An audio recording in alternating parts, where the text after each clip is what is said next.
This is TWiT. This week, the esteemed Surgeon General of the United States of America, he's the top doc, right? He is like the most important doctor in America. Is that fair to say? He's the most official doctor in America. He's the one who gets to wear a uniform because he's a general, which I think is wrong, by the way. I think so too. Stolen If you valor. had multiple of them, would they be surgeons general? Yes. Attorneys general? Yes, that's true. The editor says That's rare. it's true, but there is only one. So unless you had like Surgeon General Emeritus gathered. There's debate as to how to address a Surgeon General. Is it just general? Or is it Surgeon General? I'm not sure. I will say this week, right now, it's moral panicking jerk. I will say that watching Billions, which is, of course, where I get most of my education about finance and Wall Street, that they always called the United States Attorney General, like he's a real general, like general. Yeah. And I think that that's the official designation is general. So there you go. But the story goes, the Vivek Murthy, who is the Surgeon General of the United States of America, has declared, in fact, that social media should have a warning label on it because it is so harmful, no evidence, to our children. Oh, boy. Yep. And his doctrine here is that it is harmful unless they prove it's harmless. Oh, boy. He just presumes. In the lead of his New York Times column, he admits right off the bat that there's no evidence. Like, if we feel this, we should do it. Mike Masnick has an excellent piece, highly, beautifully written. And in this case, he got it into Daily Beast. Daily Beast. Thank you. Okay, Google, stop. What the hell? Google really wants to be on this show. Google on this show. We should make Google a fourth guest, yes. Yeah. Anyway, Masnick points out that, first of all, a lot of this is coming from Jonathan Haidt's book talking about this. And Haidt is a professor, a sociologist who says there is evidence, but has been kind of criticized by many, including what Mike Masnick calls the leader in this field. Cynthia Ogers, is that her name? I'm trying to... Yes. She wrote a piece. We've quoted it. We talked about this when it came out. Yep. Saying the real danger here is by saying, oh, you know what? It's social media. And by the way, his evidence, the general's evidence is, well, what do you think would happen if somebody stares at a phone for 5 hours a day? That's literally his evidence. Well, it's got to be bad for you because they're not hanging out with their friends. Well, actually, they're hanging out with their friends, Murty, just because you have no friends on Insta. Anyway, for them, that's social. But what Oger says, which I think is really important, again, she is the foremost expert in this, is this actually makes it worse because for a variety of reasons. First of all, you may be overlooking mental health issues that this is a symptom of, not the cause of. By declaring it to be the cause, she says, correlation is not causation. But if you declare it the cause, then you stop looking for other causes. There may well be a mental health epidemic among young people. There's a very limited number of counselors in schools these days. There's very little opportunity for kids to go somewhere to get help. So often, she says, they turn to social media and their peer group. It's the only place they can get help. Furthermore, minority groups like LGBTQ people and others, trans people, go to these social networks because that's where they can find their peers. That's where they can find affirmation for themselves, especially maybe in a societal context, their school and at home where they are looked down upon. This could be a very valuable tool for many of these kids, says Ogers. And to declare it, to put a label on it like a cigarette, we know cigarettes kill you. I'm also just baffled by that decision. I mean, I guess it makes more sense with tobacco products because each time you are purchasing a discrete product, you are buying a pack of cigarettes or a carton with which each have this label on it. Where would the label be on Instagram? on the app It'd be like our click.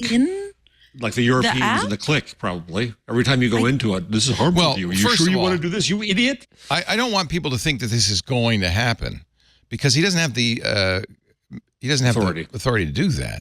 He's just saying it should. He wrote an editorial. Requires congressional action. Well, it's got. But this will just give Congress. They've been screaming for it. And if I may, I'm going to read from a certain book. A fabulous book, by the way, which everyone should buy immediately, called The Web We Weave. My favorite study. I have a whole bunch of studies trying to fight against hate.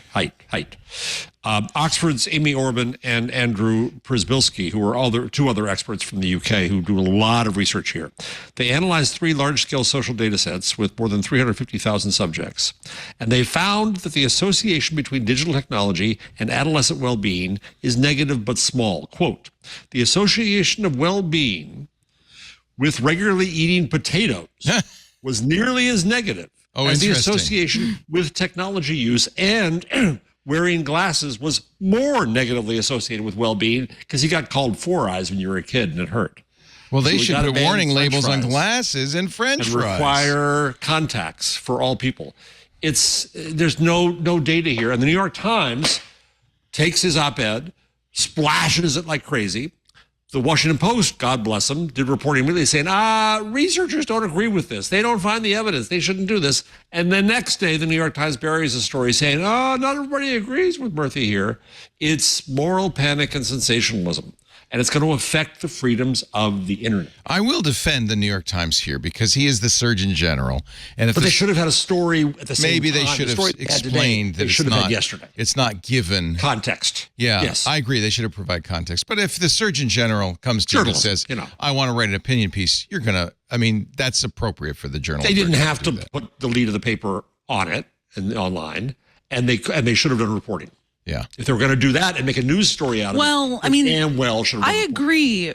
The news team of the New York Times should do reporting on it, but they wouldn't have been able to release it simultaneously because the New York Times newsroom is completely separate from opinion. So they have no idea what. That's a very good point. Yeah. Well, actually, my friend, no. The news story went up at the same time as as I saw it, went up at the same time as the op-ed. I think but so. one was placed. So what your argument is, one was placed higher than the other. The news story promoted the op-ed. Look what we got. Oh, so they did know. Anyway, you might say, well, you guys have a dog in this hunt. You're a tech podcast. Of course, you're going to defend social media. The New York Times is a dog in the hunt. Well, they're anti-internet. Because the New York Times doesn't like social media. They don't like the internet, yeah. They don't like the internet. New York Times. Yeah. So I hope he gets a lot of criticism for this. I think it's shameful for somebody who is supposedly a man of science to propose something based on with absolutely zero scientific evidence. Especially with the importance of the Surgeon General. When the Surgeon General of the United States announced that smoking caused cancer, that was really important. And that office should carry that kind of weight. But when you throw out this garbage science, people are not. And he, by the way, compares it to the warning labels on cigarettes. Well, the other thing that's interesting, Leo, is that in my book, The Web We Weave, coming out in October, I also looked at moral panics past. And it was interesting that the Surgeons General, the Surgeons General of the past, got roped into these investigations by Congress and assigned to investigate things. They got assigned to investigate video games. They got assigned to investigate violence. And they investigated television. They did a huge study of television. And when they came back, they basically said, nada here. Nothing here. It's pretty much okay. Murty writes... that enraged Congress. Faced with high levels of car accident-related deaths, lawmakers demanded seatbelts, airbags, crash testing, and a host of other measures. When the FAA grounded the Boeing 737 MAX after the door plug came off when the plane was in the air, or when the dairy products were recalled because of listeria contamination, we responded. Why is it we failed to respond to the harms of social media? Because there's no causation. There's no direct causation. Because let's again, it will distract from looking at all the harm. That's that the most especially young important people thing. are feeling in society. Yeah, and that's the thing I would really bring up in response to this. He could say, "Hey, I'm really concerned about this," but when the person who does the most research on this debunks it so vigorously and effectively, and the same thing with Jonathan Haidt, I think we have to listen to those people, and it's just shameful that I think that. Anyway, that's the one I'm mad about. Hey, it's Leo Laporte. I hope you enjoyed this little snippet from our show This Week in Google. For the full show, you can either go to our website, twit.tv/twig, or find Twig in your favorite podcast client. And, of course, there's links right below, somewhere down there, for more information.